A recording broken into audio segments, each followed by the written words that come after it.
Bueno, buenas tardes para todos y para todas nuestra audiencia, ¿sí? Por parte de la Facultad de Relaciones Internacionales, Estrategia y Seguridad de la Universidad Militar Nueva Granada en su sede Bogotá, calle 100, y por parte del Programa de Relaciones Internacionales y Estudios Políticos de calle 100, queremos darles una cordial saludo y agradecer a todas aquellas personas que nos están escuchando y participando de este conversatorio que tiene por título El papel de los internacionalistas en los conflictos internacionales, caso conflicto Sahara Occidental, comúnmente denominado también como el saharaui. Nos acompaña el doctor Néstor Rosanía, docente, investigador, director del Centro de Estudios en Seguridad y Paz, y efectivamente una persona que es una amplia conocedora en temas de seguridad, en temas de conflicto, y es una persona que de primera mano ha estado muy cercano precisamente a este caso específico del conflicto de Sahara Occidental. Tenemos también al doctor Rafat Ghormeh, doctor en Historia, profesor del Programa de Relaciones Internacionales y Estudios Políticos de nuestra sede Bogotá. Entonces, como tenemos el objetivo es acercarnos un poco al conocimiento de estas temáticas y determinar efectivamente la importancia que tienen los internacionalistas y que tiene el estudio de las relaciones internacionales, en este caso a la luz de conflictos internacionales. Comenzamos inicialmente con una presentación breve del profesor Rafat Ghormeh y enseguida, obviamente, una presentación ya más ágil del doctor. Entonces, doctor Ghormeh, y las preguntas después se les irán haciendo a los diferentes panelistas. Entonces, doctor Rafat, doctor Rosanía, el auditorio es todo suyo. Buenas tardes, un cordial saludo y gracias por la invitación.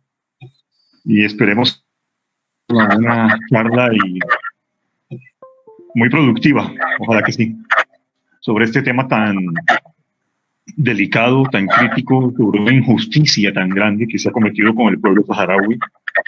Injusticia en todos los sentidos de la palabra, no solamente por el olvido en los medios, que centra más que todo en otros temas, en otros conflictos que también ameritan ser abordados, como el conflicto israelí, que cada vez también se va convirtiendo más en un conflicto interno en Israel, por llamarle ya conflicto palestino-israelí, suena exagerado.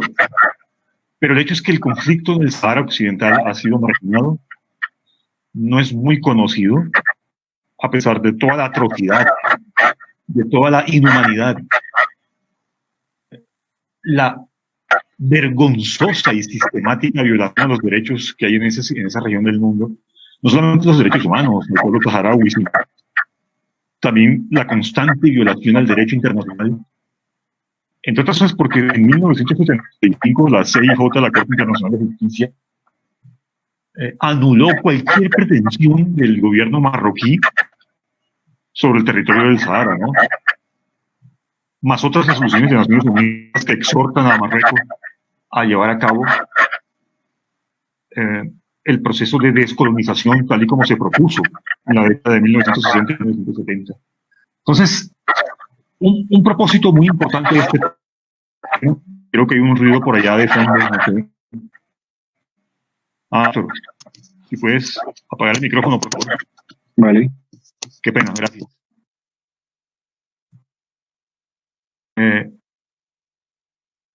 Entonces decía que uno de los propósitos de esta charla ojalá sea visibilizar esta situación, este conflicto, esta inhumanidad y desvergonzada violación al derecho que hay sobre el pueblo saharaui. En los minutos que me ha dado el profesor Prado en este bloque introductorio, quisiera advertir dos cosas, o recalcar dos cosas, antes de pasar de lleno al estudio del conflicto en el Sahara Occidental que tiene con Marruecos. Y es para los estudiantes y la audiencia en general decir que esto es uno de los casos que puede, de hecho, hacer un estudio desde el marco municipal, y es el marco de la resolución de conflictos, ¿no? O el análisis de conflictos.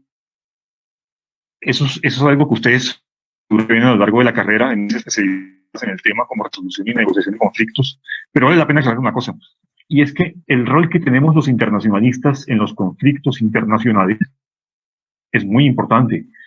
El rol lo podemos llevar a cabo desde estas miembros activos de organizaciones no gubernamentales o miembros activos de organizaciones internacionales como en la ONU u otras esferas internacionales. Lo podemos hacer como académicos,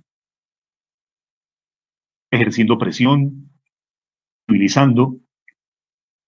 También lo podemos hacer como académicos haciendo estudios sistemáticos en torno a las causas, los actores, los procesos de resolución de conflictos.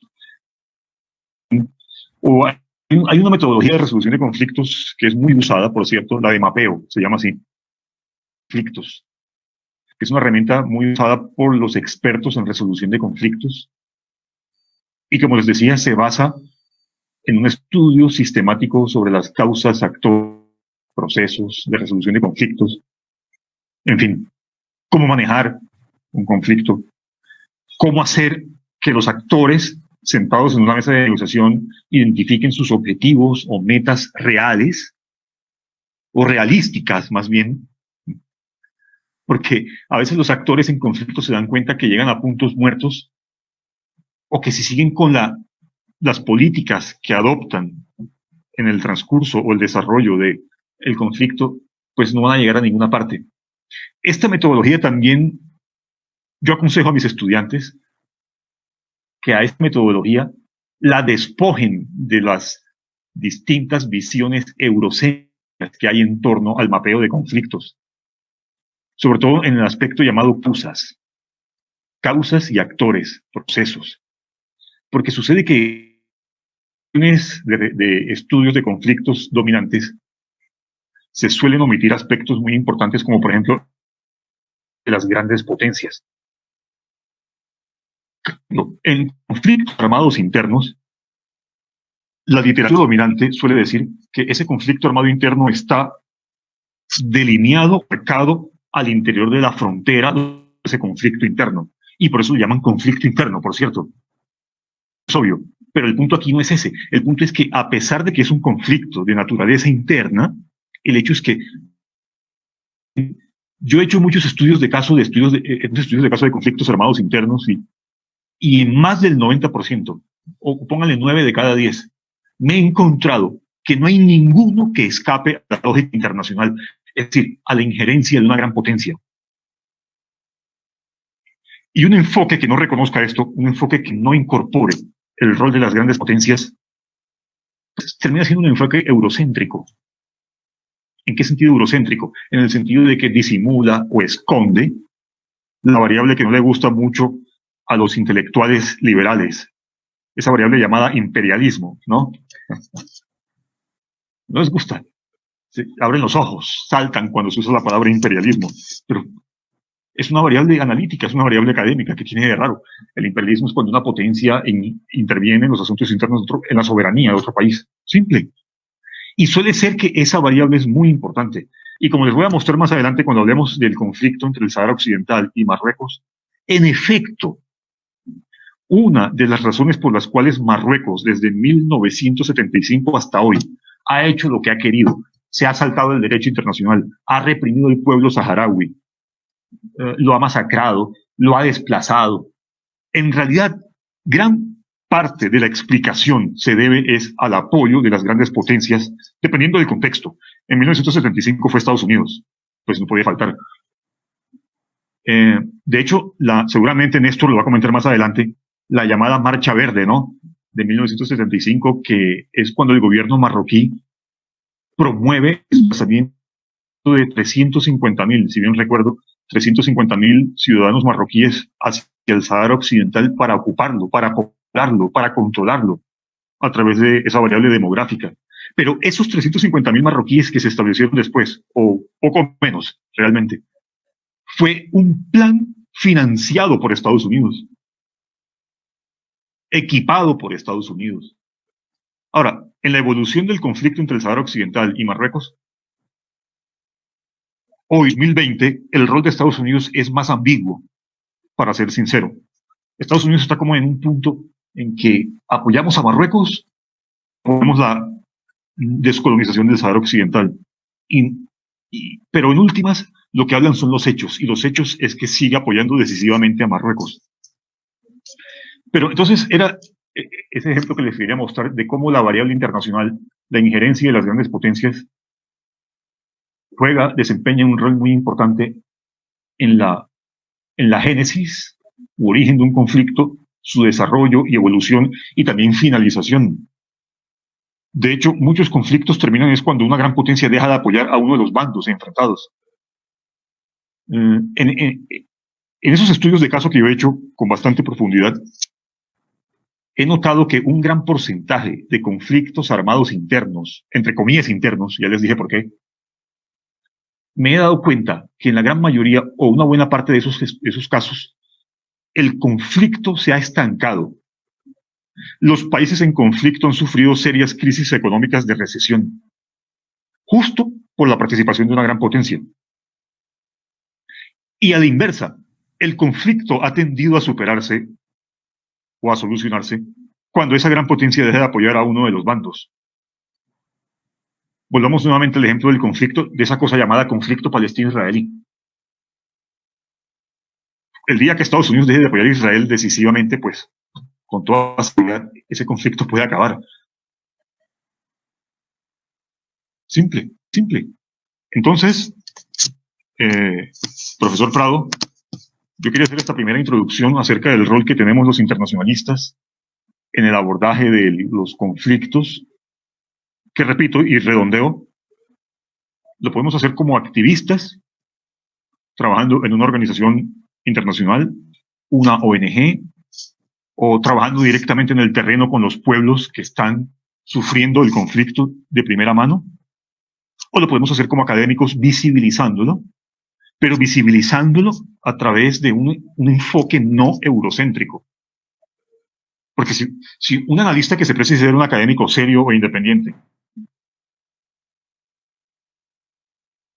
a un conflicto con un sesgo muy marcado a favor de uno de los bandos enfrentados, pues evidentemente eso es algo a lo que debamos aspirar, o por lo menos es lo que los estudiantes.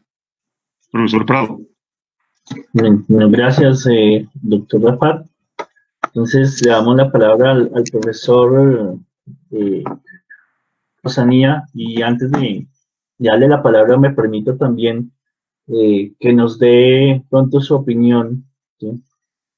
No sé si ha visto una película que ha sacado recientemente en Netflix sobre Sergio, que fue diplomático de las Naciones Unidas, y que también trata un poco el conflicto del conflicto, los conflictos y la intervención de las Naciones Unidas.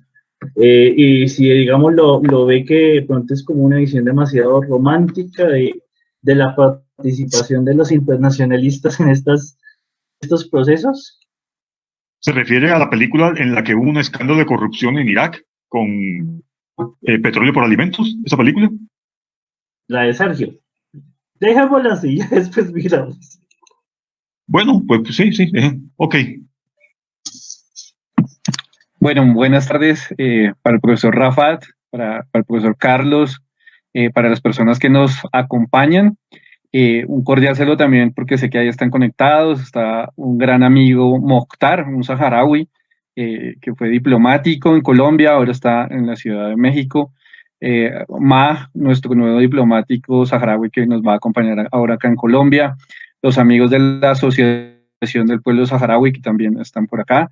Y pues amigos del Sahara Occidental que sé que están conectados, Nayat, que es una de las personas que nos acompaña cuando estamos en los campos de refugiados. Entonces, para todos un saludo, y un saludo pues obviamente a los estudiantes de la universidad. Bueno, nada, comenzar diciendo que coincido mucho en lo que dice Rafat frente a lo más difícil de una guerra, es que sea una guerra invisible o un conflicto invisible que nadie hable de ellos. pues para hacerles como una introducción rápida, digamos, más bien que sea como fluida la conversación, les cuento un poquito cómo terminamos o cómo terminé yo y el centro terminamos por allá. Y pues hacerles también un contexto un poco sobre el conflicto, porque me ha sucedido que pues cuando vamos a las universidades a hablar de esto, la mayoría de gente nunca ha escuchado sobre el conflicto del Sahara Occidental. Siempre escuchamos de los conflictos o Siria o el conflicto árabe-israelí, que son por los temas mediáticos los más conocidos, pero uno llega al Sahara Occidental y nos pasa mucho en Colombia, donde nuestra visión internacional es mínima, el cubrimiento de noticias internacionales es mínimo también y es muy, muy básico. Entonces, estos conflictos, aquí nunca se escucha nada de eso. Entonces, para hacerles como un texto rápido, recuerden que este conflicto, ¿dónde está ubicado el Sahara Occidental? Porque no a muchos, la gente ni siquiera se ubica ahí. Está debajo de Marruecos. Se ubica en norte del África, Marruecos es arriba, debajo está el Sahara Occidental. Recuerden que después de la conferencia de Berlín se parte en África como un ponqué, las reglas, o más bien las fronteras son con escuadra, por eso las líneas son rectas. Francia queda a manera rápida con Marruecos y Argelia, y España queda con el Sahara Occidental. Terminada la Segunda Guerra Mundial, comienzan los procesos de descolonización. Después de una guerra muy dura, los franceses se van de Argelia, Argelia llega a su independencia, Marruecos llega a su independencia, y el Sahara Occidental, que tenía que llegar a su propia independencia, en un acto ilegal, que se llamó el Tratado o el Pacto de Madrid, España lo que hace es que llama a los dos vecinos, al de arriba que es Marruecos y al de abajo que es Mauritania, y les dice, pártanse en el país y me dejan poner 200 barcos de pesca y algo de fosfato para mí y yo me voy. Y eso se fue algo ilegal porque había un protocolo de descolonización. ¿Qué es lo que hacen los saharauis, los habitantes del territorio y los dueños de su país? Montan un ejército de resistencia, que es el Frente Polisario, y se van a una guerra. Eso es en el 76. Lo que vemos es Mauritania en el 79 termina saliéndose del territorio y reconociendo que evidentemente eso era ilegal. Mauritania hoy apoya al Frente Polisario y al pueblo saharaui, pero Marruecos no se va del territorio y por el contrario lo que hace, y Rafael lo comentaba, hace la famosa Marcha Verde, donde envía civiles en la primera fila, pero apoyada por los Estados Unidos y lleno de militares detrás, ocupan todo el territorio. Entonces, esa ocupación terminó en que se fueron a la guerra, del 76 a 1991. Una guerra muy dura, la guerra del desierto. O sea, imagínense cómo era la guerra, las emboscadas, el Frente Polisario le capturaba y le robaba, digamos, arsenal militar a los marroquíes. Hay un museo que nosotros siempre vamos todos los años, el Museo de la Guerra, donde uno ve la mayoría de armamento decomisado, carros decomisados, tanques de guerra decomisados, todos son o de Estados Unidos o franceses. Entonces, llegan hasta el 91. En el 91 Marruecos llama a Naciones Unidas y convoca un proceso de paz. Naciones Unidas accede, va a ser el mediador y el proceso de paz va a consistir en un referéndum. Entonces van a llamar a los habitantes del Sahara Occidental y les van a preguntar, ¿ustedes qué quieren? ¿Tener su propio país o depender o generar una región autónoma como es los catalanes con España, digamos, una región autónoma marroquí? Como obviamente todos los saharauis iban a votar que querían su propio país, pues aquí vienen las jugadas que decía Rafat en términos de los actores y ya el tablero internacional. Entonces, como saben que van a perder, Marruecos lo que hace es que llama a su antiguo colonizador Francia y le dice a Francia que le bloquee el avance de ese referéndum en Naciones Unidas. Como Francia tiene el derecho al veto, y Francia evidentemente lo va a frenar. ¿A cambio de qué? Que Francia se va a quedar con los grandes contratos pesqueros y de fosfato que hay en el Atlántico. Entonces, pueden frenarlo ahí y Marruecos en otra jugada ilegal, que es lo que dice, bueno, mientras hacemos el referéndum, sabiendo que nunca lo van a hacer, dice, vamos a partir el país en dos. Entonces, parten el país, y los invito a que después de la conversación ustedes vean los mapas, parten el país y construyen el muro militar más grande, 2.700 kilómetros de distancia. Piénsenlo así más o menos, todos hemos ido a Bogotá, Santa Marta, piensen que es como ir hasta Santa Marta, de acá son 18 horas más o menos, regresarse otra vez hasta Bogotá y volver otra vez llegar a Santa Marta. Bueno, Rafa aquí nos pone la distancia. Qué pena, ahí coloqué uno. Vale, genial. Entonces miren, ahí se ve la línea, ahí que atraviesa todo el país. Entonces ese es el muro, 2.700 kilómetros de distancia. Entonces, ¿qué es lo que hacen? Obviamente Marruecos a los habitantes, dueños del territorio, dueños del país, los saca, los manda hacia el lado del desierto, o sea, hacia el lado derecho de la pantalla, y ellos se quedan con toda la salida hacia el mar, porque ahí están los grandes recursos que se van a entrar a repartir. Ahora, para asegurarse que los saharauis no se les fueran a devolver a ese muro que ustedes están viendo ahí, que fue ayudada por los Estados Unidos y por las grandes potencias, le clavan a eso 10 millones de minas antipersonales y enterraron a esa gente en la mitad del desierto. Vean, son las 4:30 de la tarde aquí, allá son como las 11:30 de la noche más o menos.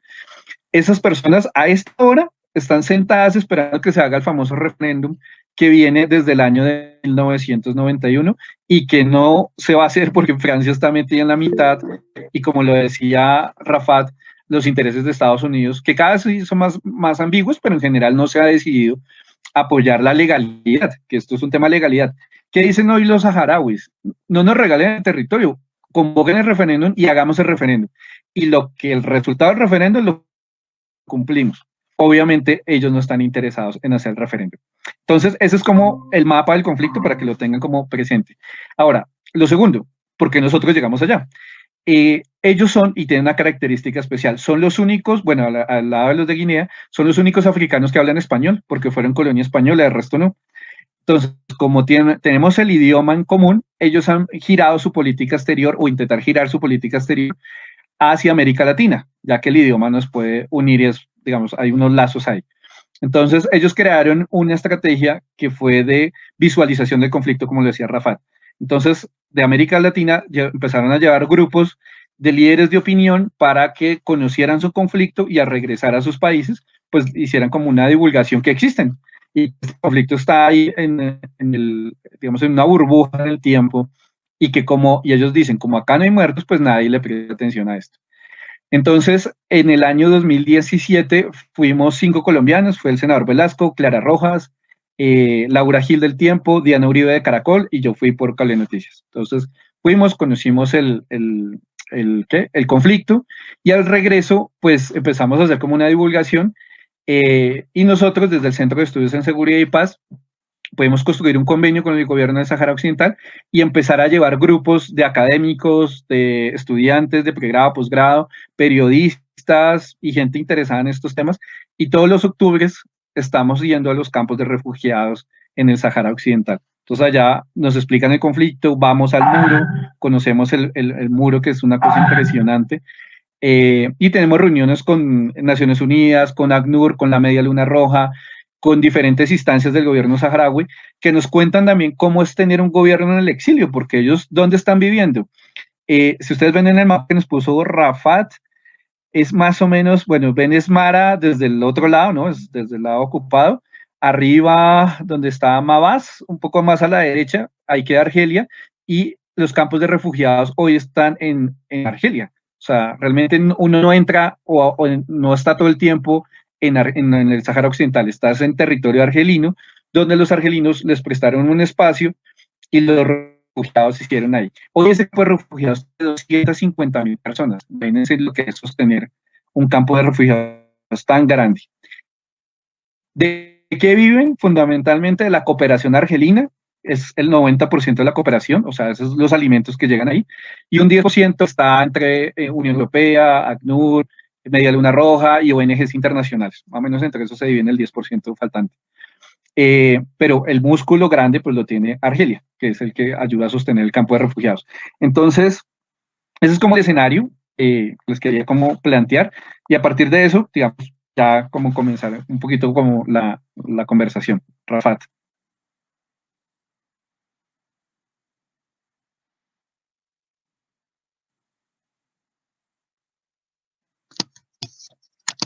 Quisiera saber si de todos modos en la transmisión de Facebook, profesor Prado, se ve el mapa.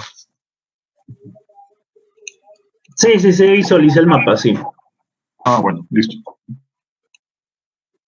¿Continúo, profesor Prado, o tiene alguna pregunta? Yo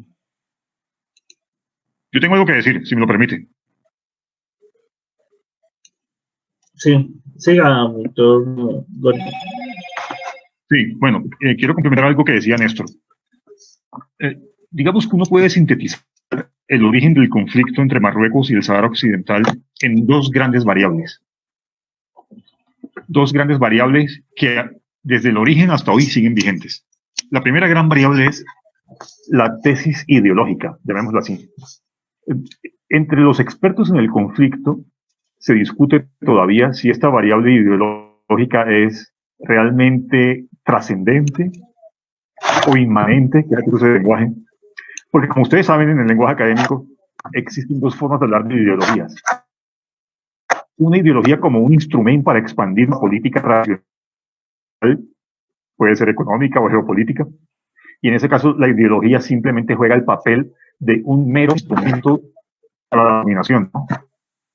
O la otra forma de hablar de ideologías es como en el sentido normativo, es decir, como reacción a, o sea, los pueblos crean ideologías para defenderse de una ocupación o para desprenderse de una sujeción de opresión, de clase, de género, etcétera, etcétera. En el caso de Marruecos, ¿qué tipo de ideología podemos usar? Ahí la discusión. Pero veamos primero algunos datos importantes para después llegar a la conclusión de qué se trataba. El hecho es que la ideología que inspiró la ocupación de Marruecos, del Sahara Occidental, era una ideología nacionalista que se creó por allá en la década de 1940 y 1950 por el partido Iqtilal, el Partido Nacionalista Marroquí, que por cierto fue el que dio paso a la independencia de España y de Francia, porque como decía Néstor, Marruecos sufrió una doble colonización, ¿no? De España y Marruecos. Pero cuando se independiza Marruecos de España y de Francia en la de 1950, ese mismo partido nacionalista sigue creando imaginarios en torno a un gran Marruecos. Y esa ideología es la que decía, que reclamaba, de hecho, una gran parte inmensísima del occidente de Argelia. Incluso el nacionalismo del Iqtilal en Marruecos decía que Marruecos tenía territorio hasta Senegal, imagínense eso.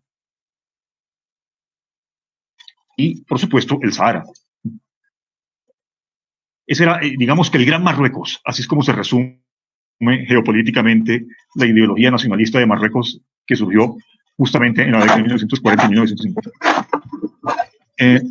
Y el gobierno marroquí, la monarquía marroquí que se estableció con la independencia, sostuvo que esos territorios que he nombrado les pertenecían históricamente. Y, profe Prado, qué pena del micrófono. Tranquilo. Sí, aquí tenemos ya una pregunta del público para tanto el profesor Gorni como el profesor. Espera, mi termino la idea. Bueno. Listo, sí, listo. Espera, mi termino la idea. Listo. Entonces, el hecho es que el nazismo marroquí reclamaba que esos territorios les pertenecían históricamente. El gobierno marroquí cometió, digamos, un error estratégico al someter esta cuestión a la Corte Internacional de Justicia. Y la Corte Internacional de Justicia falló en 1975 de manera categórica, de manera contundente, que esos reclamos territoriales de Marruecos eran no más que fantasías delirantes, que Marruecos no pudo, ni de hecho va a poder demostrar que tuvo algún vínculo jurídico e histórico con esos territorios. Punto. Aquí no hay discusión jurídica. Aquí se cae por su propio peso el reclamo jurídico de Marruecos sobre el Sahara Occidental. Simple. Esos son los hechos, no están sometidos a discusión, por lo menos jurídicamente, aunque tampoco políticamente, porque políticamente sucede que hay un pueblo que tiene el derecho a autodeterminarse, como en efecto es el pueblo saharaui. Así que en ese sentido tampoco hay discusión. Tampoco hay discusión en el sentido de que la ONU ha emitido muchísimas resoluciones otorgando el derecho del pueblo saharaui a la autodeterminación. Eso tampoco tiene discusión. Entonces, yo les dejo ahí este primer bloque, esta primera la ideológica. ¿Es una ideología inmanente? ¿Es una ideología trascendente? No importa, el hecho es que hay una ideología nacionalista. Sin embargo, esa variable no es suficiente. Es necesaria, pero no es suficiente. Porque sucede que esa variable se complementa con otra, y es la que Néstor también comentaba, la variable geopolítica, es decir, la apropiación de recursos. El gobierno... A ver, el nacionalismo simplemente nos dice que un Estado o un pueblo que quiere un Estado están impulsados por la necesidad de unir los territorios donde hay una cultura común. Esa es una explicación ideológica, punto, hasta ahí.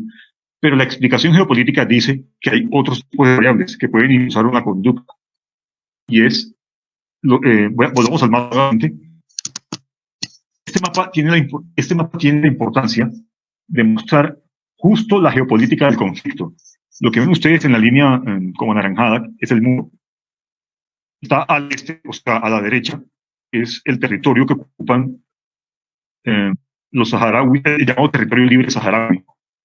Es decir, que ocupan los saharauis y que tienen control ellos mismos. Al lado izquierdo, al oeste, es el territorio de Marruecos, después de la guerra que concluyó en 1991. Y desde 1991 hasta hoy, por cierto, para hacer un pequeño paréntesis, la situación está en una situación de ni guerra ni paz, excepto por el hecho de que hay una constante, sistemática y diaria, muy cotidiana, violación de los derechos humanos por parte de Marruecos a los saharauis en territorios ocupados.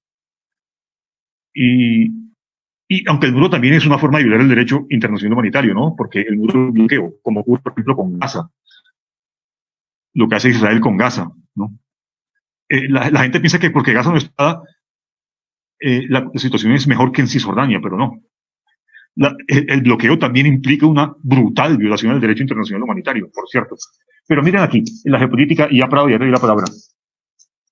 ¿Ustedes creen? Esto no es casualidad. Si Marruecos construye un muro para controlar la parte occidental a ese muro, no es casualidad que ese muro lo haya construido justo para controlar el territorio donde están los principales recursos del Sahara.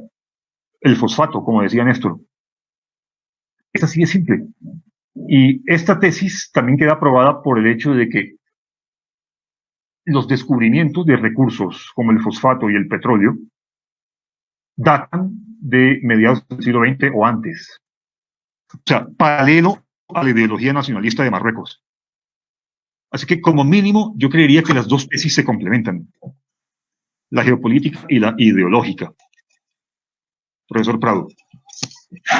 Bueno, aquí tenemos una pregunta del público. Nos pregunta Tania Carrillo, está dirigida al doctor Rosanía. ¿Cuál es el futuro panorama del conflicto? ¿Hay interés de potencias que perpetúan el conflicto o para que se perpetúe el conflicto?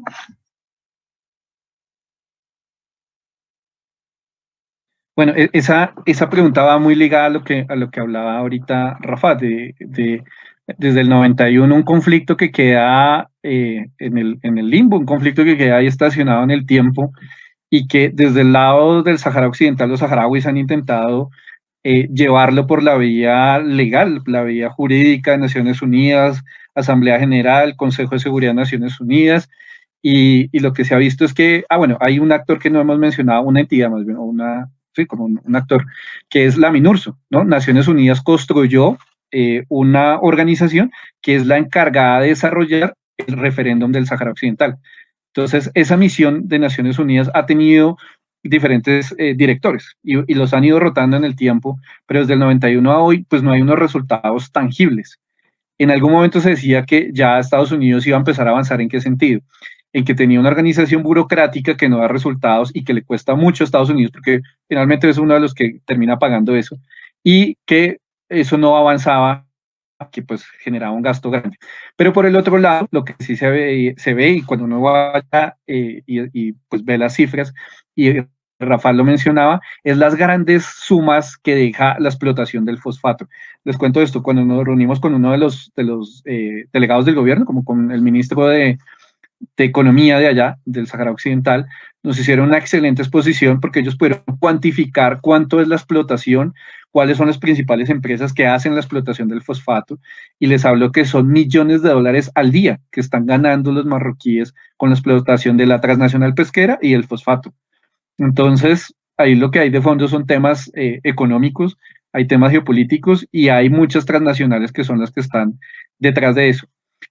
Algunas entidades en España, por ejemplo, han intentado no comprar productos pesqueros que vengan de la explotación de esa parte del Sahara Occidental para intentar desde la sociedad civil hacer presiones, digamos, para que no se siga alimentando esta injusticia.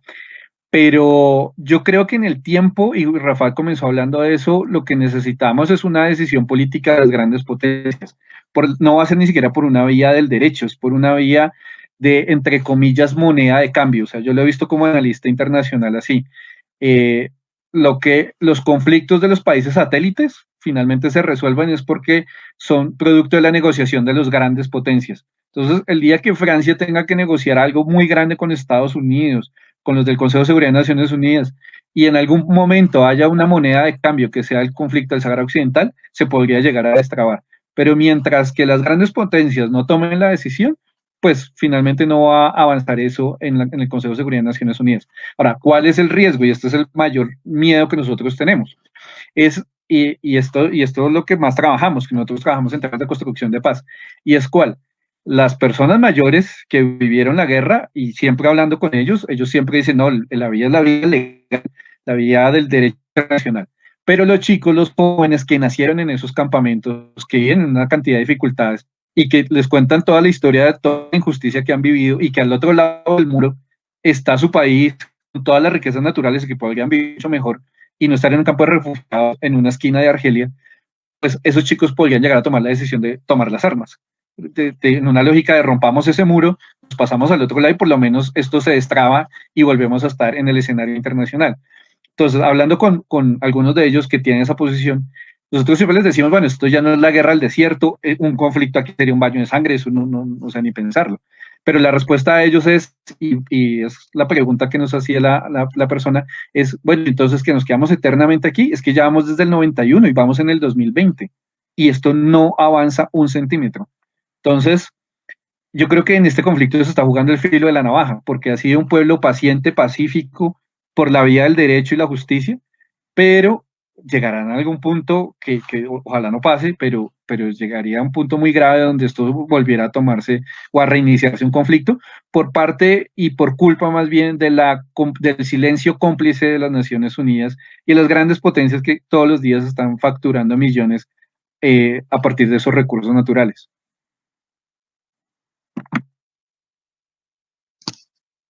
Prado, ¿puedo meter la cucharada?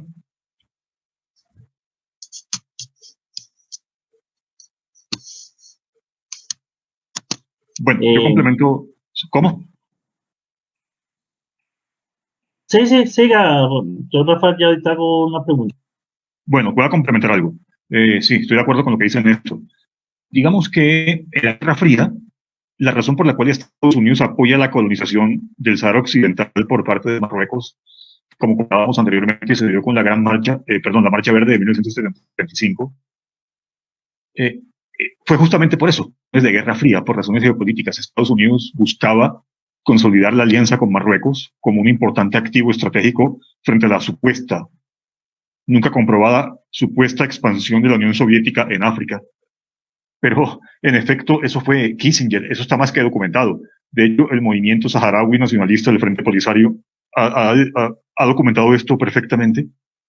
Los documentos que demuestran que Henry Kissinger, el secretario de Estado de Estados Unidos, fue el que de efecto financió, equipó la Marcha Verde. Bueno, Marruecos fue el de la iniciativa, obviamente, pero Kissinger la apoyó y la financió y la equipó. Por hecho, la artillería, la infraestructura, todo lo que llevaba los 350.000 marroquíes, básicamente era norteamericano. Podemos volverlo a comparar con el conflicto palestino-israelí. Básicamente las masacres y las demoliciones y el genocidio y la limpieza étnica de Israel contra Palestina es con dinero norteamericano. Entonces, si ven la importancia de la variable internacional en los llamados conflictos internos o los conflictos regionales muy localizados, que en apariencia no tienen ningún vínculo con las variables del sistema internacional, pues eso es falso, eso es muy eurocéntrico, ¿no? Porque en efecto tienen un vínculo muy estrecho, tanto en el origen como en el desarrollo, como en la finalización de un conflicto. Entonces, hay una razón geopolítica por la cual Estados Unidos en la Guerra Fría apoyó a Marruecos en la colonización del Sahara Occidental. Y también hay una razón económica, y es que Estados Unidos no quería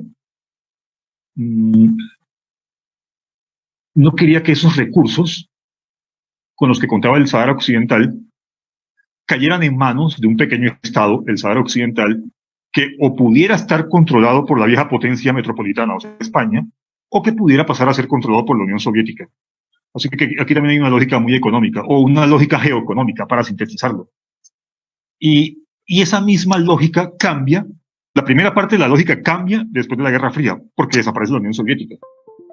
Y es por eso que Estados Unidos desde 1991 tiene una posición ambigua, que digamos que oficialmente se hace pasar como miembro muy sincero del llamado grupo Amigos del Sahara, así se llama este grupo, de unas cuantas potencias más España. Pero al mismo tiempo, Estados Unidos teme que al mismo tiempo Marruecos expanda su territorio y con ello el control de recursos en el Sahara Occidental, lo cual podría convertirse en una competencia muy importante para Estados Unidos en el proyecto de expansión sobre África. Pero más allá de Estados Unidos, hay una potencia, y con esto termino, Prado, que tiene un rol muy importante, más importante incluso que Estados Unidos hoy en día, y es Francia. Y es que en Marruecos, Francia tiene inversiones muy importantes, importantísimas, y a través de sus multinacionales. Y esas mismas multinacionales operan, varias de ellas, en el Sahara Occidental, lo cual redunda en un doble beneficio, por tributos hacia Marruecos y la riqueza, la expoliación para la potencia, en este caso Francia. Entonces, aquí básicamente el problema es que Marruecos va a seguir expandiendo su control sobre el Sahara, o por lo menos va a seguir controlando lo que ya controla al lado oeste del muro, mientras siga contando con el apoyo diplomático y político de las grandes potencias. Lamentablemente es así, y eso ocurre en muchas partes del mundo, incluyendo Colombia, por cierto, ¿no? Una de las razones por las cuales el conflicto en Colombia nunca va a acabar, por cierto, es por el apoyo de Estados Unidos al Estado colombiano. Profesor Prado. Pero, perdóname, Rafa, te quería complementar una cosita ahí que me parece vital lo que dices. Cuando uno habla de estos temas, y estando acá, como el apoyo de Estados Unidos, lo que dijiste de Kissinger, digamos, pasaba en la universidad, cuando yo dictaba clases en la universidad, era como que los chicos, y ustedes lo ven como, pues sí, pero como muy lejano.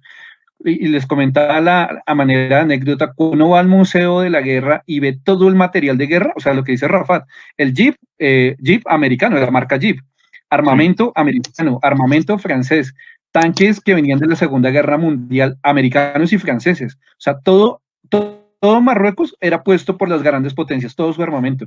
Entonces, cuando uno entra a ese museo y ve realmente materializado lo que nos está contando Rafa, de verdad que el sinsabor es de, o sea, las grandes potencias han venido, arman guerras, se llevan, usufructúan y dejan a estos pueblos en la mitad de la pobreza y la miseria.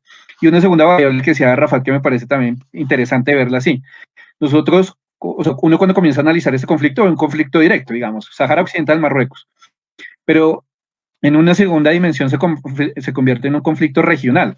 ¿Y por qué? Porque los saharauis encontraron un gran de todos los países que estaban saliendo de colonias o que querían llegar a ser repúblicas independientes. Por ejemplo, Sudáfrica es uno de los países que más los ha apoyado, todos los países que hoy son repúblicas. Y los países que tienen todavía monarquías en África han apoyado a Marruecos. Entonces, un conflicto, digamos, binacional, entre comillas, se convertiría en un conflicto regional africano. Y ahí comienza todo un escenario también. La Unión Nacional Africana, ¿a qué países, o más bien, qué países reconocen y no reconocen a Sahara Occidental? Llegaron finalmente a que la Unión Africana reconoce al Sahara Occidental. La primera decisión de Marruecos fue salirse y finalmente Marruecos otra vez entra a la Unión Africana y Sahara Occidental tiene un puesto como cualquier otro país. Entonces ya se convirtió en un conflicto regional. Y ese conflicto internacional, regional termina en un conflicto internacional por la aparición de las grandes potencias. Entonces el papel que tiene Francia, obviamente jugado, el papel que ha tenido históricamente los Estados Unidos, pero también empezar a ver otras grandes potencias. Inglaterra, por ejemplo, ha tenido una posición más neutral porque no ha sido como parte de su portafolio de negocios. Los rusos también han tenido como una posición no tan decidida en este conflicto. Y antes han estado más cerca de la posición de los Estados Unidos en este conflicto. Casi que uno ve que lo que se están partiendo son negocios y van mirando todavía con la lógica del Tratado de Berlín, qué negocios y dónde están los negocios de ellos en estas áreas del mundo. Eso lo segundo. Y otra cosa que decía Rafa, que también me parece muy importante, es poder visualizar, digamos, ese papel de las Naciones Unidas como un actor que uno esperaría que entrara en derecho, digamos, a generar propuestas, pero es un actor en total silencio. Y entonces uno se empieza a preguntar, ¿realmente Naciones Unidas tiene un margen de independencia o Naciones Unidas responde, digamos, de una forma velada a los intereses de las grandes potencias? Néstor, como dice Noam Chomsky, si este ¿Cómo? mundo fuera decente, si este mundo fuera justo, desde Nixon para acá, o antes, desde Eisenhower para acá, todos y absolutamente todos los presidentes de Estados Unidos tuvieron que haber sido procesados por un tribunal penal internacional. Tribunal Penal Internacional. Y en el caso de el Sahara Occidental no es la excepción, ¿no? Porque el derecho penal internacional dice que también es un delito grave ser cómplice de esos delitos atroces que cometen los actores en un conflicto armado, ¿no? ¿Cierto? Pero como no estamos lamentablemente en un mundo decente ni justo.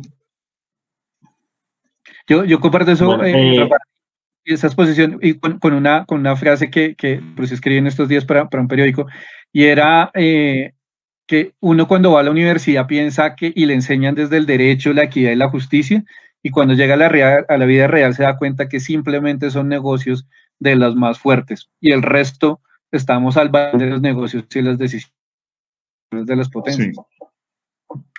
Bueno, aquí tengo dos preguntas del público. Una del profesor Juan Carlos García y pregunta, desde lo discursivo e ideológico, ¿cómo se analizaría este fenómeno desde la geopolítica crítica? Y la otra pregunta del profesor Alex Montero para los es, si China es la mayor inversionista en África, seguido del capital, entre paréntesis, mafioso ruso, ¿por qué aún no son variables en el conflicto? ¿Puedes repetir la pregunta entero, por favor? Sí. Si China es el mayor inversionista en África, seguido del capital privado, entre paréntesis, mafioso ruso, ¿por qué aún no son variables en el conflicto? Ok. No sé si Néstor quieres comenzar. Vale. Bueno, China, digamos, cuando nos hemos sentado a hablar con los saharauis de estos temas, China sí se ha ido convirtiendo un actor. Ellos lo han visto como un actor y un actor que los dos han intentado ver cómo lo van trayendo. Obviamente cada uno quiere traerse hacia su esquina, como si fuera un cuadrilátero de boxeo. Entonces cada uno está intentando jalárselo para su lado. Claro, ¿cuál sería el argumento? Es que estos son negocios, o sea, no lo podemos pensar esta respuesta desde el derecho, sino desde la practicidad y lo pragmático. Y es decirle a los chinos, oiga, China, si usted me apoya, que usted también tiene el derecho al veto del Consejo de Seguridad, usted que tiene músculo, pues casi que podría haber es un intercambio de actor. Entonces ya el usufructo del fosfato y de la transnacional pesquera no sería para los franceses, sino que fuera para los chinos, si usted me apoya y podemos recuperar el país. Sería la versión saharaui del conflicto. Ahora, los marroquíes han tenido, y obviamente Francia no quiere que se le meta otro grande en ese mapa de usufructo. Entonces no va a querer compartir todo lo que se está ganando en este momento. Entonces, desde el lado es más favorable de alguna manera que los saharauis intenten traer hacia su esquina a los chinos, pero no es tan sencillo, obviamente, digamos, hay todo un tema de muchas, o sea, se cruzan muchas variables en términos de negocios que es importante ahí. Ahora, una cosa que antes de que se me olvide, porque ya se me había pasado, para que no lo dejemos pasar ahorita, y lo hablamos más adelante, el papel de Colombia en este conflicto también me parece importante, ¿no? Colombia, ¿qué juega o qué dice frente al gobierno colombiano frente a esta situación? Listo, esa era la del profesor Montero. Y, perdóname, ¿me acuerdas la primera, la del profesor Juan Carlos?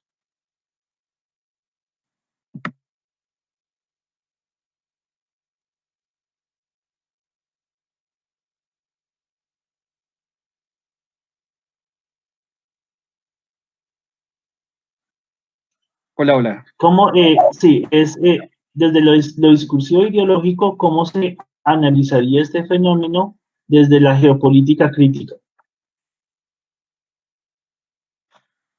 Bueno, el profesor Juan Carlos es un experto en geopolítica, igual que Rafat, sin lugar a dudas son más expertos que yo, pero yo lo vería desde una lógica de cómo se ha ido construyendo, digamos, una narrativa, un imaginario geopolítico, como lo plantea el profesor Rafat Godme, sobre el Gran Marruecos. Yo creo que cuando yo tenía la oportunidad de hablar con los marroquíes, ellos hablan del Gran Marruecos y ellos lo que hablan es que esa frontera es una frontera que no existía y que lo que simplemente están haciendo es recuperar lo que el pacto de Berlín o la conferencia de Berlín les quitó, porque eso era parte del Gran Marruecos y que ellos lo que están haciendo es recuperar una parte que les había sido quitada por las potencias europeas. Entonces, a partir de ahí empiezan a construir una narrativa, un imaginario que Rafael ahorita lo mencionaba, sobre el Gran Marruecos. Argelia por eso tiene tantas tensiones con los marroquíes bajo esa visión geopolítica, y es porque, y Rafael lo mencionaba, Marruecos dice que gran parte de Argelia también sería de Marruecos.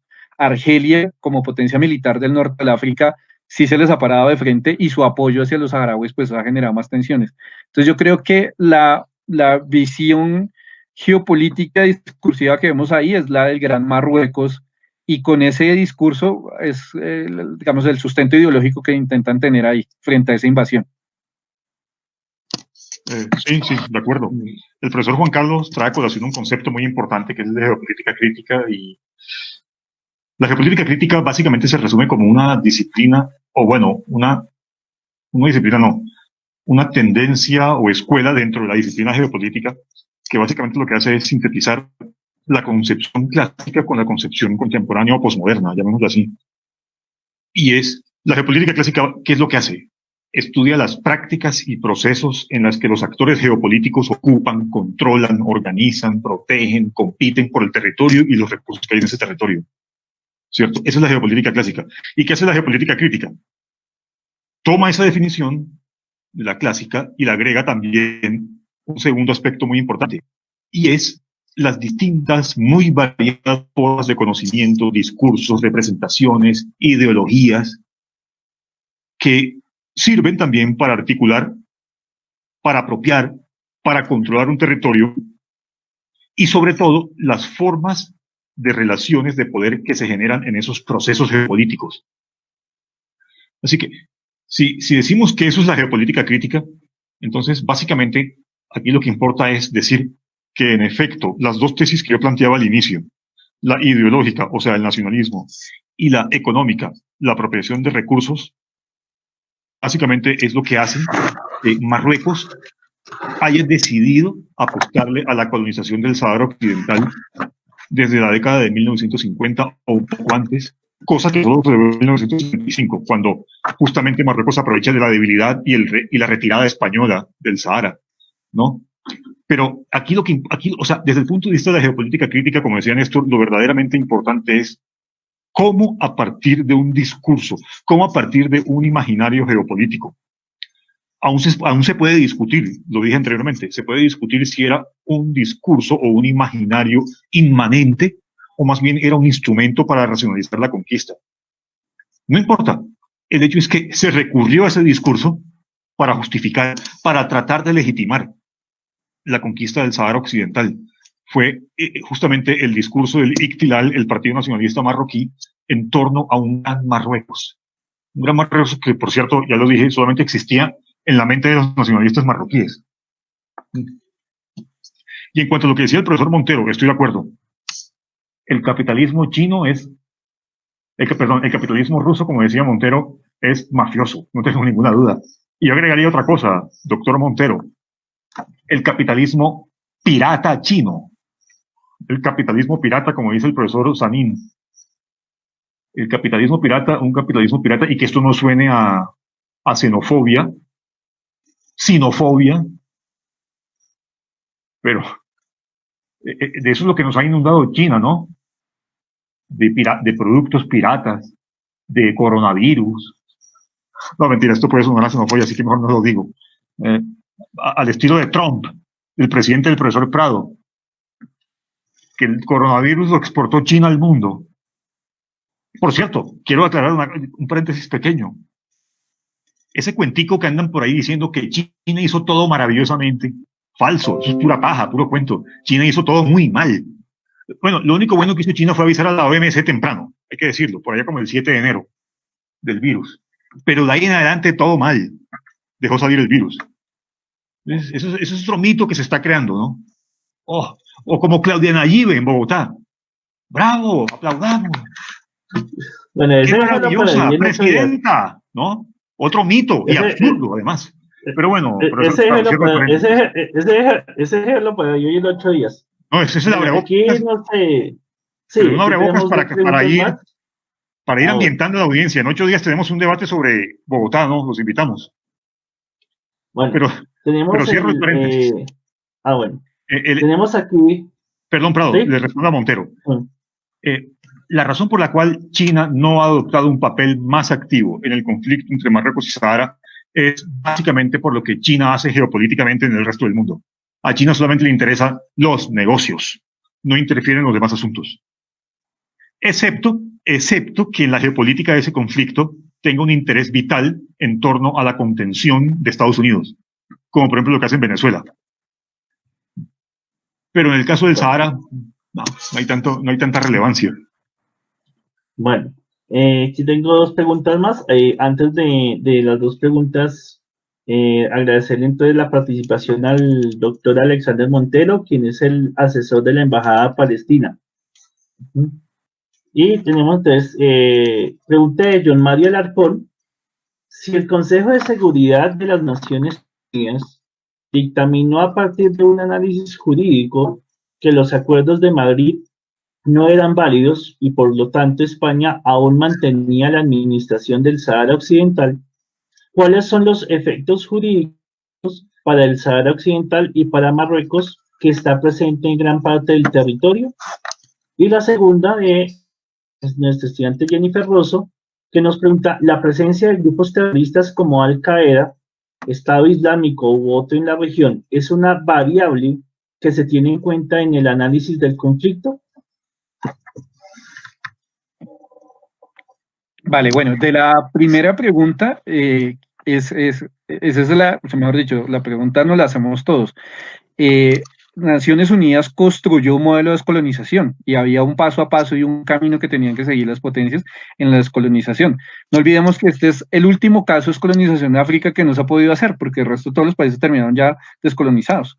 Entonces, el paso a paso que crea Naciones Unidas, España abiertamente lo viola porque no lo sigue, sino que hace una repartición a sus vecinos pensando en sus intereses económicos, que fundamentalmente era eso. ¿Qué fue lo que dijo España? Les entrego el territorio, pero déjenme tener todavía la transnacional pesquera, y yo pongo y fondeo los barcos pesqueros españoles y sigo usufructuando la región. Además hay una cosa importante: vean las Islas Canarias donde están al lado de lo que es el Sahara Occidental.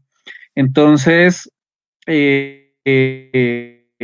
esa pregunta que ustedes hacen por medio del chat es la misma pregunta que se hace los saharauis. O sea, aquí abiertamente se está violando el derecho internacional y hay una serie de violaciones del derecho internacional.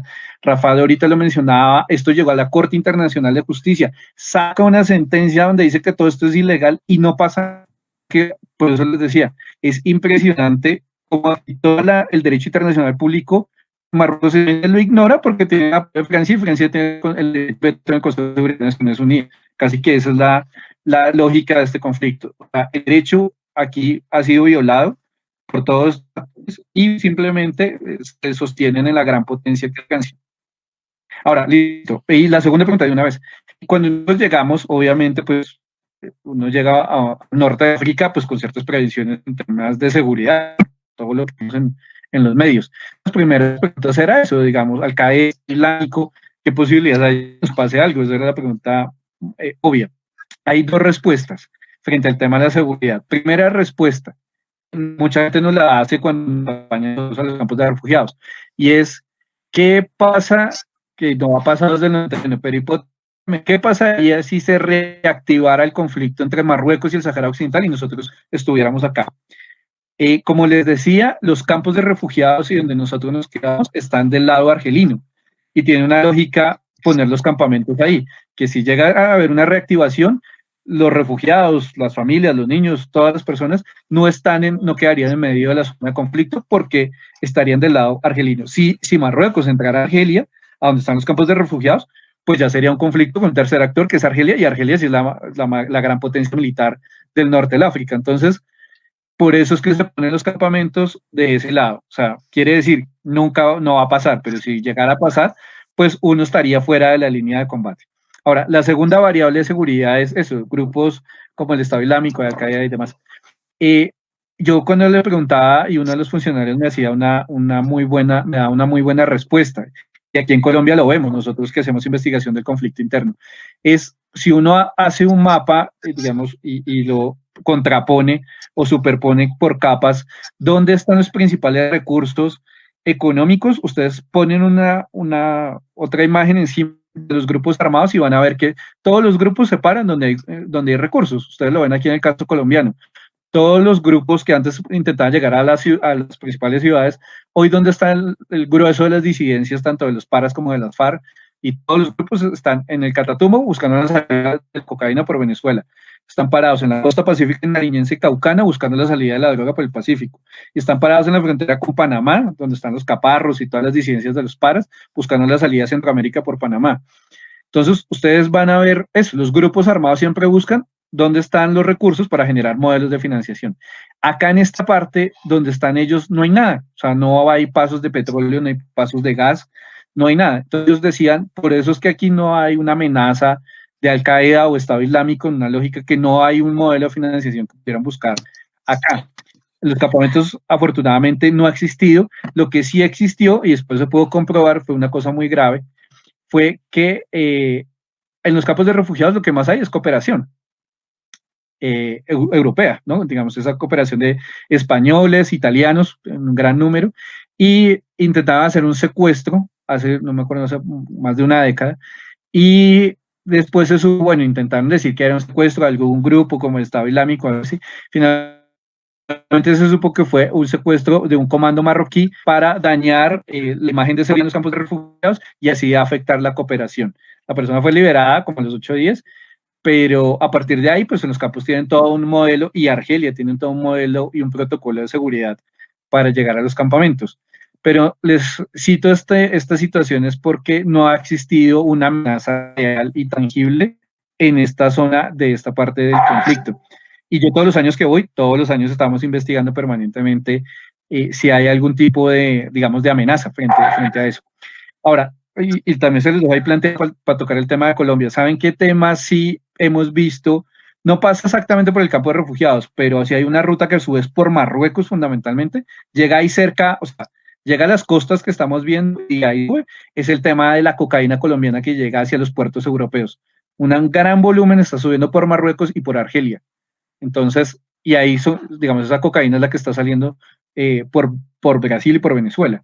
Entonces, ahí, digamos, también tuvimos una conexidad en nuestro tema de seguridad interno con un conflicto, o con más bien con la seguridad africana digamos, de esta parte del norte de África, más bien.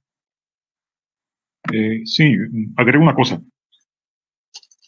Prado, ¿quién fue la que hizo la pregunta al final? ¿Un estudiante apellido Rosso?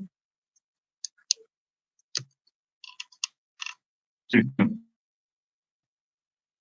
Esa pregunta sobre la amenaza terrorista, por cierto, sirve para complementar la que decía el profesor Juan Carlos sobre geopolítica crítica. Y uno de los mecanismos, instrumentos que usa el gobierno marroquí para seguir justificando o tratando de Sahara es justamente la amenaza terrorista. Es un discurso, como decía Néstor, es un imaginario. Es un imaginario que, por cierto, le sirva a Marruecos para establecer a su favor ciertas relaciones de poder para seguir legitimando, entre comillas, la colonización del Sahara. Y Néstor lo dijo muy claramente. Es una amenaza ficticia, o bueno, entre comillas ficticia, porque, por supuesto, la amenaza nunca desaparece del todo. Pero yo también he estudiado con bastante profundidad el tema del yihadismo o el islamismo radical. No he encontrado ningún indicio serio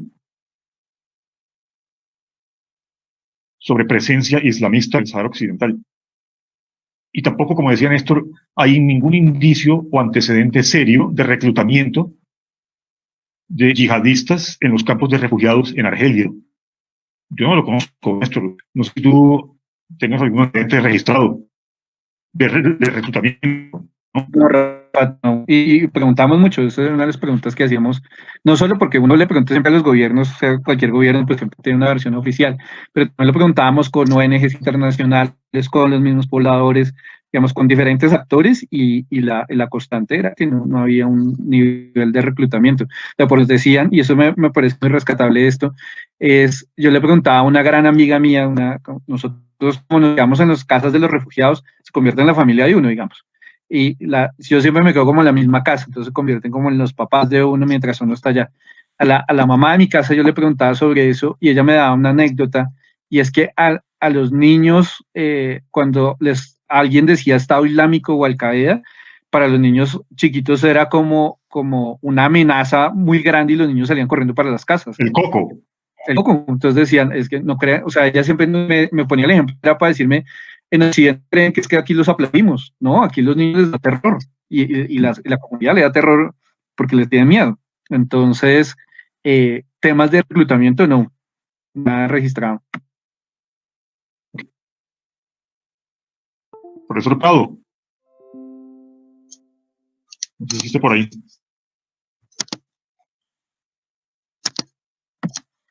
Vale, Rafa, me parece, sí, porque este tema me parece interesante que también los estudiantes lo conozcan. Que les comentaba sobre el caso de Colombia, ¿no? En medio de todo este escenario. Colombia, ¿qué piensa, qué dice y cómo se pronuncia? Les cuento esta historia. Colombia reconoce la existencia, en el gobierno de Betancur reconoce la existencia del Sahara Occidental, del Frente Polisario, lo reconoce.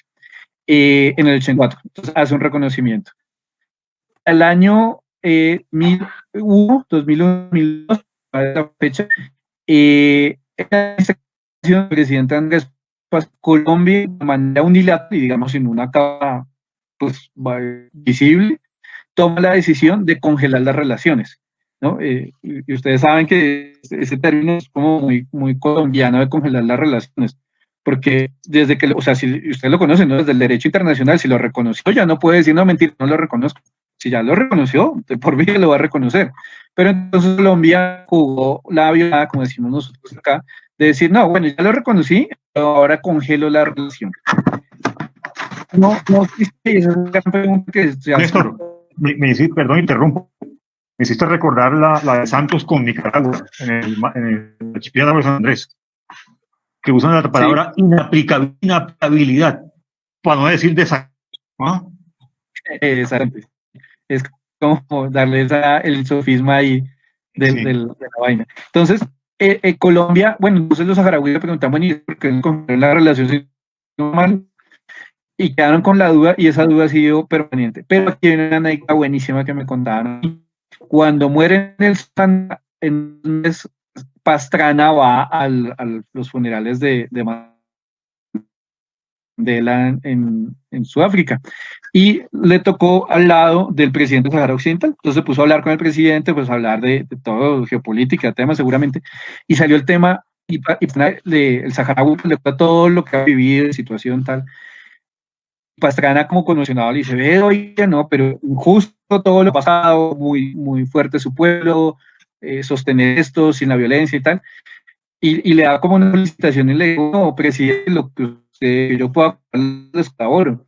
Y el presidente saharaui le dice, pero si fue el que congeló la relación. No. Sí, o sea, la anécdota me la contaban y después empezaba a hacer las averiguaciones.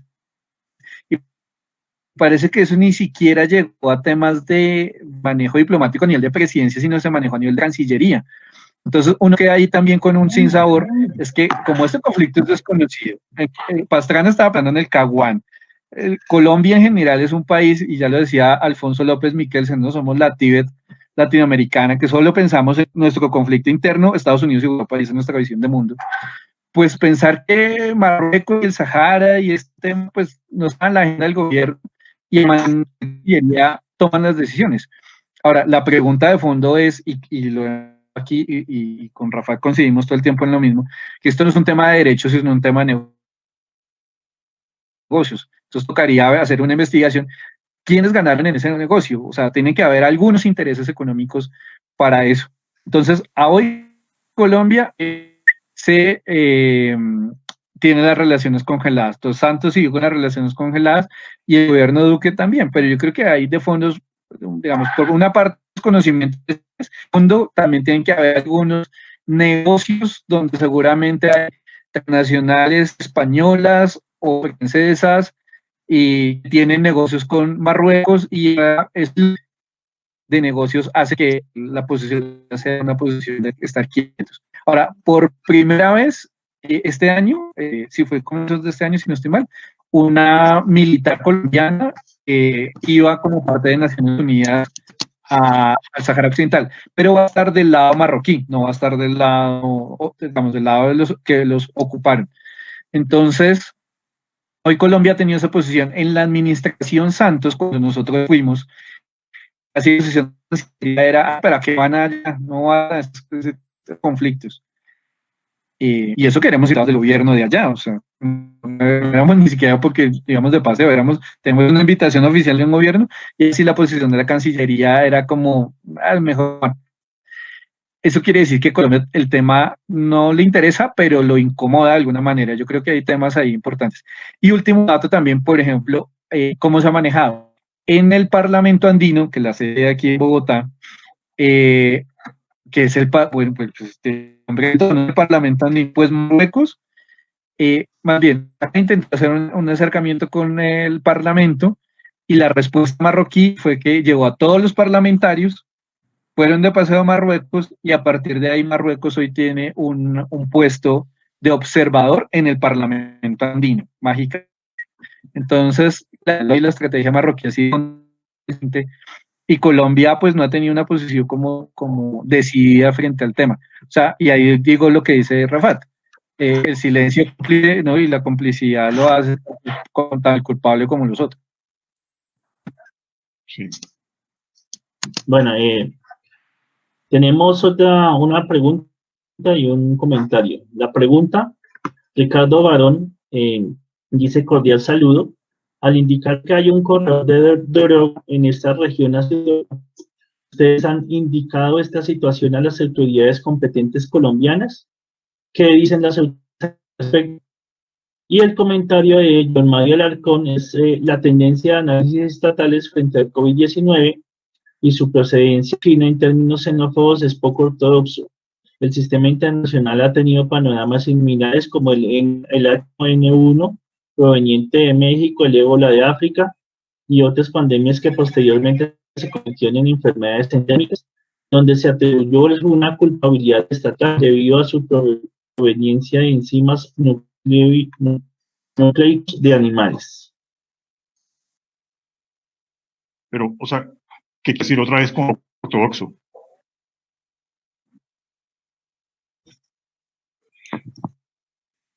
No. Sí. No. No, simplemente sin caer en xenofobia y sinofobia. Que sanitaria es producto más bien del capitalismo, independientemente del país, porque esta es una enfermedad ambiental, ¿no? Una enfermedad del desplazamiento de los bosques. Se creen sitios murciélagos cerca de las aldeas de campesinos y así sucesivamente, ¿no? En realidad no importa el país, no importa el Estado.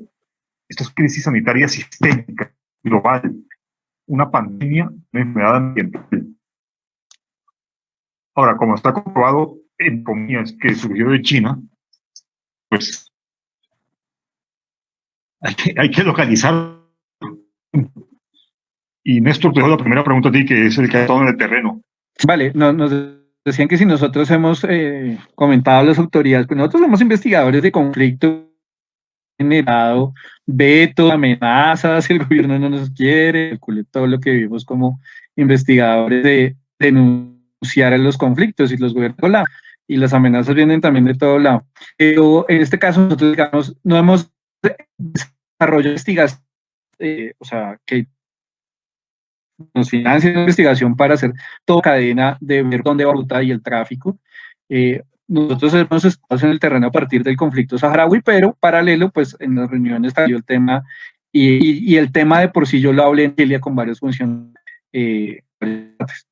que nos decían, oye, pues Colombia es el mayor cocaína sale desde donde ustedes vienen, y todos los tienen como la curiosidad de cómo es. Nosotros tenemos para identificar la ruta, más o menos la ruta sale que, ¿quién es el gran vendedor ahí? Bueno, que me va a salir del tema que no quiero, pero bueno, mini paréntesis, eso viene de lo que era el Frente Primero, Séptimo y Décimo de las FARC, ahí está hoy Gentil Duarte, ahí es donde está Rodrigo Cadet, 40, digamos, ese grupito.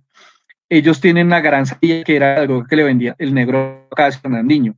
La ruta hoy sí, esa ruta la están sacando, la droga por donde sale, está saliendo más o menos por el Baupés, hay un gran corredor de movilidad ahí, llega hasta Manaos, bueno, ¿y quiénes son los compradores? La familia del norte, el primer comando capital fundamentalmente, y de Manaos viene una distribución interna para consumo brasileño, un porcentaje donde llega a la costa de Brasil y da el salto a África. Tiene 2 puertos de destino muy grandes, uno de un país chiquitico que se llama Guinea Nueva-Bissau y otro país es Nigeria. A partir de ahí comienzan el camino hasta llegar a los puertos europeos, pero todos tienen que llegar al Mediterráneo, y si ustedes ven en un mapa, pues necesariamente están pasando por Marruecos o por Argelia.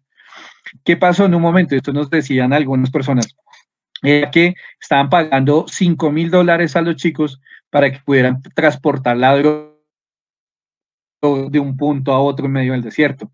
Eso generó una desestabilización, porque imagínense, gente que no tiene, o sea, los recursos son muy pocos y que les llegara tanto dinero, y eso desestabilizó la zona, o sea, les digo de argelinos y de marroquíes. Entonces, ahí fue que prendieron las alarmas y hay un corredor de movilidad que pasa la droga que llega por África, que llega hacia Europa.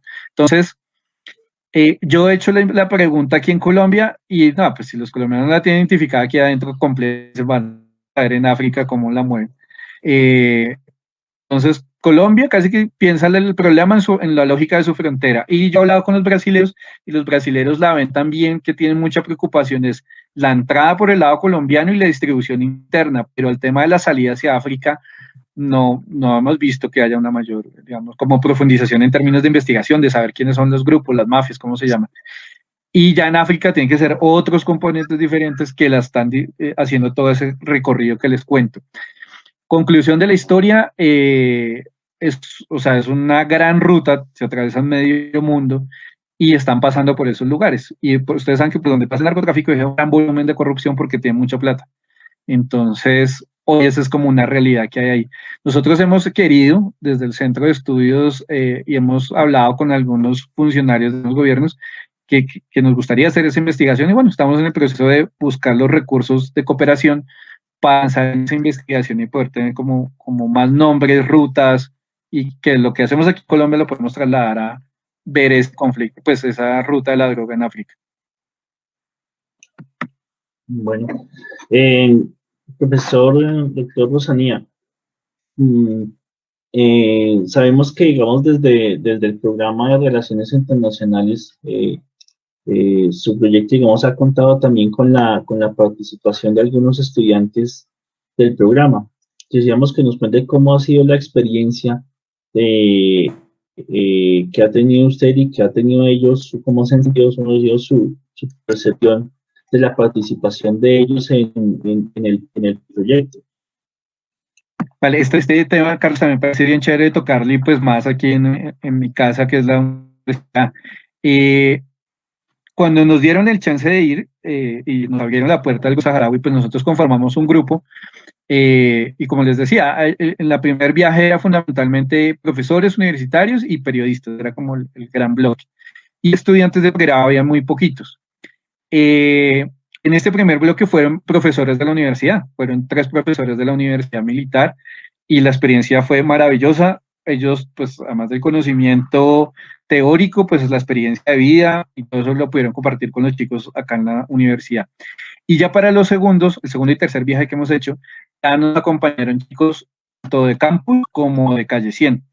Y pues imaginen, la experiencia para ellos ha sido increíble poder, es que de por sí es una gran aventura, porque es atravesarnos medio mundo para llegar allá.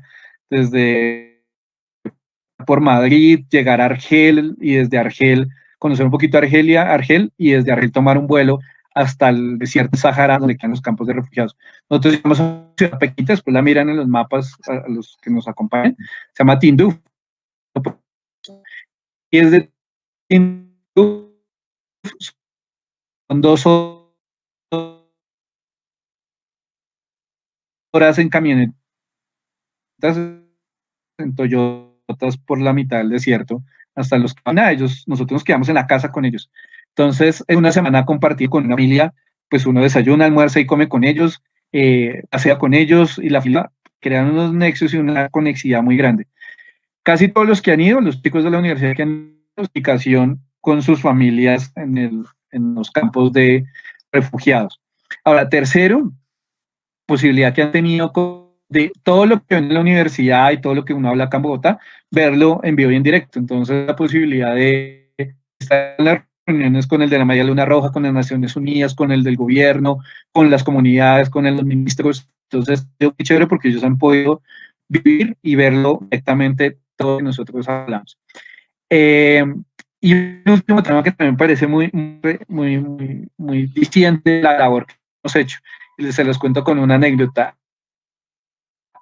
Viaje, el año pasado, no, fue el año pasado, nos dijeron, bueno, yo les dije, ¿hay alguna posibilidad que el presidente del Sahara nos pueda recibir? Y dijeron, bueno, vienen en las reuniones, porque los colombianos, cada vez que llegamos a las reuniones, eran colombianos que tenían mucho conocimiento del conflicto. Uno veía a los españoles o los italianos que tenían una militar, pero no hablábamos nada de fondo con ellos. O sea, ellos no hablan de esto que estamos hablando, ni el Consejo de Seguridad de Naciones Unidas, ni la resolución. Los colombianos sí, los colombianos preguntaban unos temas muy de fondo. Los de la universidad tienen unas preguntas muy buenas. Conclusión, les empezó como a llamar la atención los colombianos. Quieren ver, estos manes siempre preguntan vainas duras. Entonces ya nos empezaban a invitar a más reuniones y otras cosas. El último día dijeron, oiga, ustedes salían como medio pilos, entonces los vamos a abrir el espacio para que ustedes se puedan reunir aquí con la gente del Frente. Entonces dijeron, va a durar más o menos 40 minutos. Entonces, ¿saben cuánto se demoró la reunión? A partir de las preguntas de los estudiantes de la universidad y todos los que estamos ahí, nos demoramos 2 horas y media reunidos con los dirigentes del Frente Polisario. Fue increíble. Y hablamos de todo, así como estamos aquí hablando. Entonces, les preguntamos de eso, de Rusia, China, geopolítica, Francia, la Unión Africana, todo. Fue una conversación de 2 horas increíble sobre esto. Entonces, ahí nos dimos cuenta del nivel académico que tenía la universidad, del trabajo que ustedes hacen como profesores, porque el nivel excepcional que llevamos. Sí, Rafael. Y este año se aplazó el proyecto de viaje al Sahara por el coronavirus, ¿cierto? Sí, este año estamos frenados. Pues hoy ya le estaba comentando aquí a Rafael, como se dice en televisión, en comerciales, antes de salirnos aquí al aire.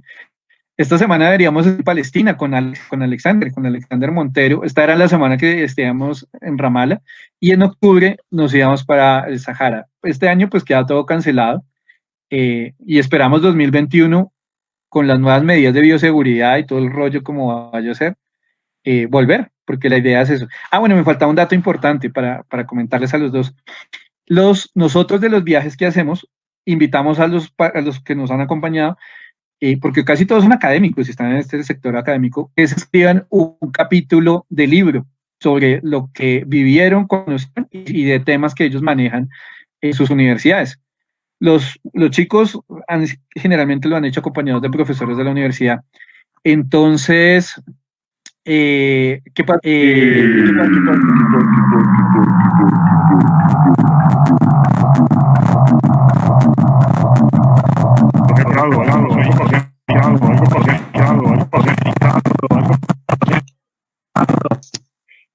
Ya. Bueno, tuvimos un boicot marroquí. No, entonces les decía entonces que las personas que nos acompañan escriben el capítulo de un libro, y nosotros juntamos todos los capítulos y construimos un libro que tiene una mirada multidisciplinaria y de diferentes áreas. Es bien chévere. Entonces, el año pasado, en la área del libro hicimos el lanzamiento del conflicto del Sahara Occidental, de ese primer libro, de los que nos acompañaron, donde hay profesores y estudiantes de la universidad. Y este año, ahorita, en teoría, pues se canceló la feria, de verdad, pues hubo ahí unas cositas virtuales, pero ahorita ya estábamos con el segundo libro sobre el Sahara Occidental. Entonces ya vamos 2 libros, pues lo haremos el otro año, 2 libros sobre el Sahara, y es chévere también por una cosa. Cuando empezamos a buscar bibliografía sobre este conflicto, yo creo que a Rafael le ha pasado, uno no consigue bibliografía de Colombia, por ejemplo, de gente que escriba sobre estos temas, ¿no? Casi todos son europeos, y no hay como latinoamericanos muy poquitos, pero hay algunos argentinos y colombianos. Entonces, este proyecto lo que ha permitido es que Colombia lentamente comience a tener publicaciones frente al conflicto del Sahara. No, pues excelente, profesor Prado. Yo animo, con su venia, yo animo a los estudiantes de la universidad a que se sumen a ese tipo de iniciativas para visibilizar aún más ese conflicto invisibilizado. Sí, es que eso es esa parte de este conversatorio. Sí, todos señor, siga. No, que iba a decir lo que dice Rafael, es porque una cosa es ver el conflicto desde Bogotá y otra es poderlo vivir, y los chicos que han ido han quedado maravillados de verdad de la experiencia de vida, de estar del otro lado del mundo, pero también la experiencia de aplicar todo el conocimiento de la universidad y sentir que la carrera, que están muy bien preparados, porque algunos decían, no, es que a mí me da pena o algo así, cuando llegaban allá eran discusiones de geopolítica de horas, y los chicos en las casas hablaban de los temas. O sea que a mí realmente lo que más me alegró fue ver el nivel de los estudiantes ya en un tema aplicado, estando allá en el conflicto. Y además que hay estudiantes de varias universidades también, entonces es un tema bien, bien chévere. Entonces, nada, nuevamente es lo que dice Rafa, de invitarlos porque es un viaje increíble, de una forma segura, con los permisos y todo el tren logístico que tiene esto. Y bueno, y poder vivir una experiencia increíble. Ahora, hay que advertir a los estudiantes que tiene un costo, ¿no?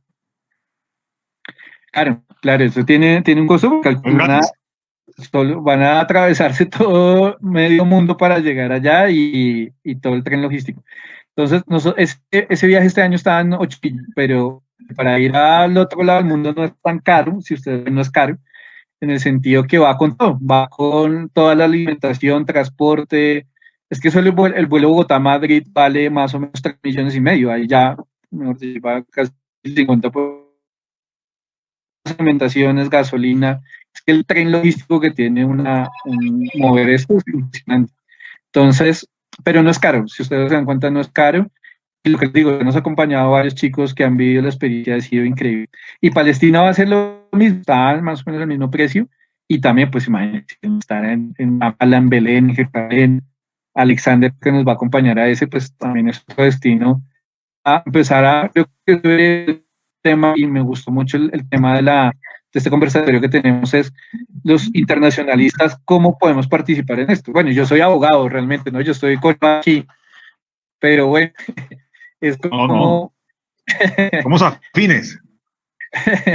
¿Cómo podemos participar en esto? Y Rafael lo decía, desde estar en una organización o viajar, vivir, verlo directamente.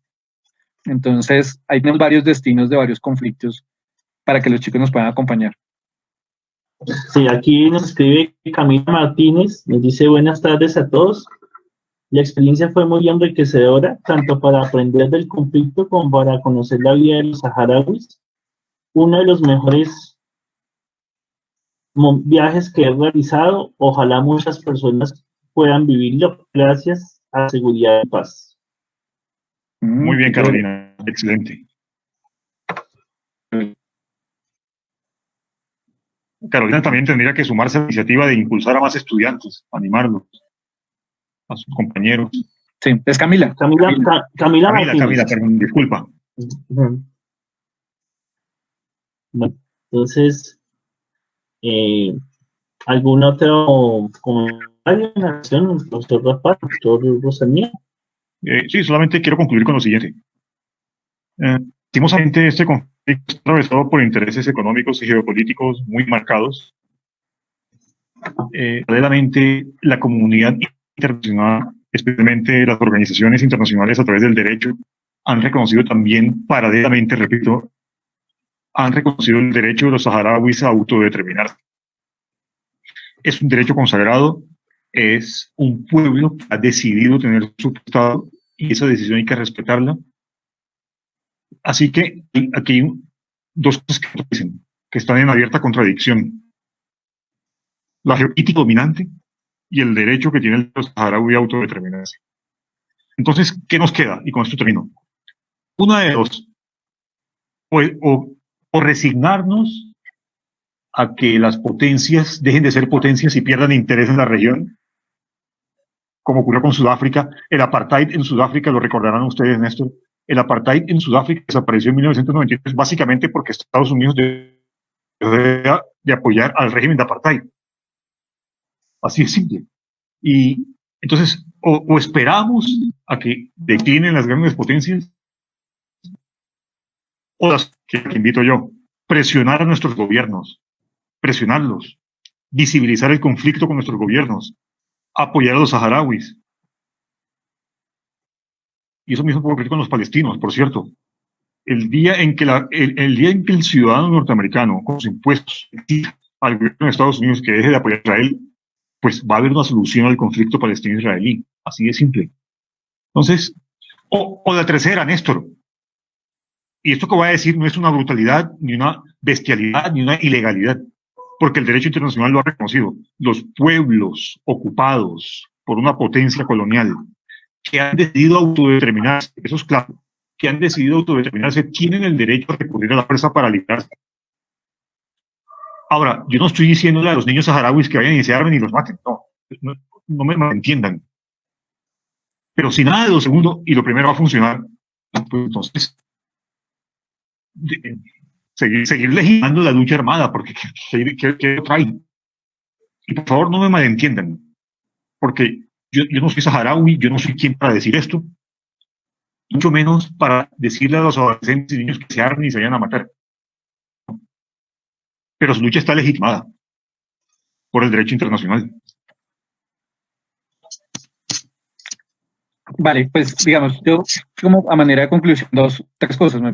Bueno, lo primero, y como decía Rafael, invitarlos a que sigan explorando estos conflictos, porque generalmente los conflictos mediáticos, ¿no? Como los que más salen, pero estos conflictos también, finalmente hay seres humanos. Cuando uno va a los campos de refugiados, como lo decía ahorita Camila, cuando uno está en la casa con las personas, ve los niños, ve las familias, y ve pues que finalmente son familias muy parecidas a las nuestras, pues uno dice miércoles, ¿cómo puede ser que la geopolítica internacional la veamos simplemente desde la lógica de la teoría o la estadística y olvidamos que detrás de estos conflictos hay familias y hay seres humanos? Entonces, detrás de esto hay un gran pueblo de gente muy amable, de gente muy chévere, que nos recibe y, como les contaba, gente que lo sigue llamando a uno y lo sigue tratando como si fuera un hijo. O sea, ese es el nivel de conexión que se genera. Entonces, los invito primero a eso. Lo segundo, y pues nada, nosotros hemos ido con una clara política editorial, si se quiere, del Centro de Estudios, que es en temas de construcción de paz, y es todo el tiempo pensar y generar propuestas a cómo generar una salida negociada a este conflicto. Esto ha avanzado 1 centímetro por lo menos, y el centímetro es que hay una mesa de negociación que no ha avanzado, pero por lo menos existe. El año pasado ya hubo digamos, unas primeras reuniones, y la idea es siempre estar de parte nuestra, es estar generando permanentemente ideas o análisis que permitan ir avanzando en la lógica de la construcción de paz. Y Rafael, pues creo que son las conclusiones de esto, lo hablábamos. También se necesita esa presión de la sociedad civil a los gobiernos para que esto pueda avanzar, porque son unos gobiernos que eminentemente tienen intereses económicos y legitiman este tipo de injusticias y de ilegalidades, porque aquí lo que hay de fondo es un tema completamente ilegal. Entonces, bueno, nosotros seguimos en ese camino, digamos, como en la lógica de los aportes en construcción de paz, que es el camino más largo, más complejo de términos de pedagogía y tal, pero bueno, estamos jugados a ese camino.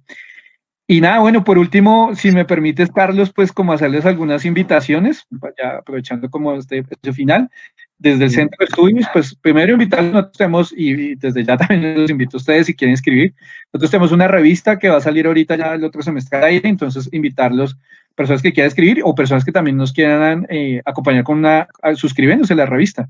Entonces una revista bien chévere, va a tener todos estos temas que estamos hablando, de seguridad ciudadana, de conflictos internacionales, de derechos humanos, procesos de paz, todos estos temas que nos gustan tanto.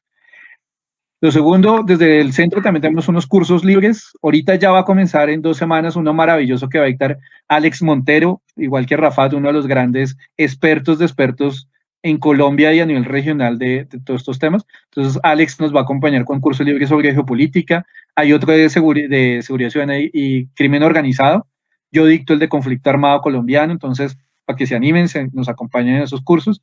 Y en los viajes tenemos 4 grandes viajes, que ya más o menos los hemos ido mencionando. 1, Sahara Occidental, será octubre del 2021.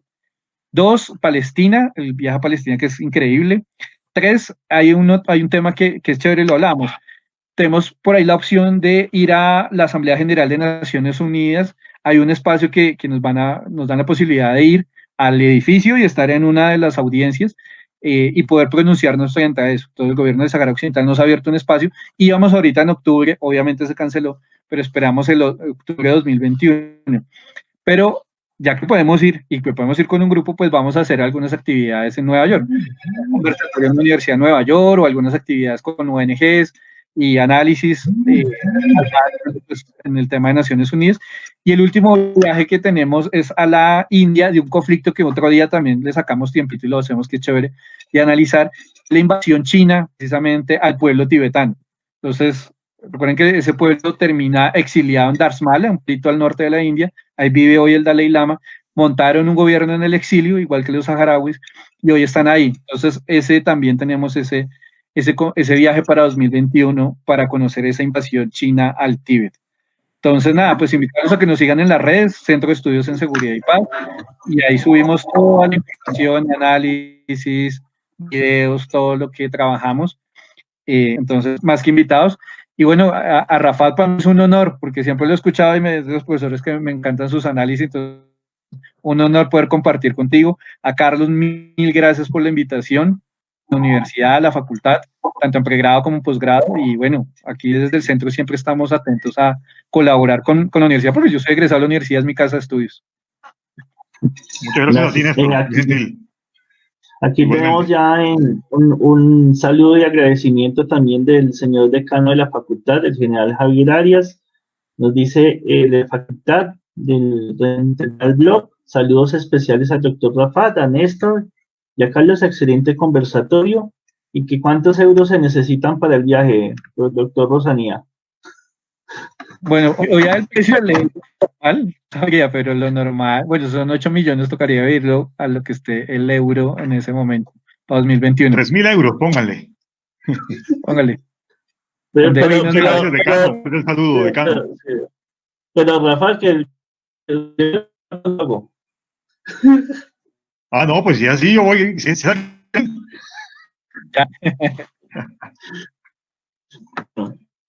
Entonces, de antemano de nuevo reiteramos muchas gracias el aceptar esta invitación por parte del doctor Rosanía, gracias al profesor Gorme, gracias a toda la audiencia, a todos los que lo están viendo, lo vieron en directo y lo pueden ver en diferido.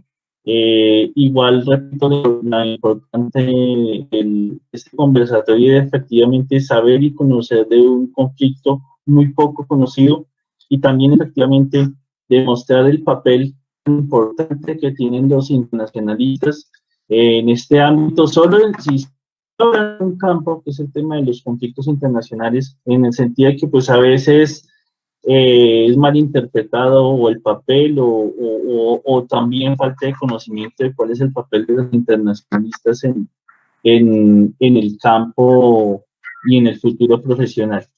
Entonces, muy amable para todos. Espero contar de nuevo más adelante en otros conversatorios, en otras charlas con el doctor Rosanía, con el doctor Rafat. Muy amables. Nos vemos en 8 días. Nosotros, Prado. Gracias. Sí.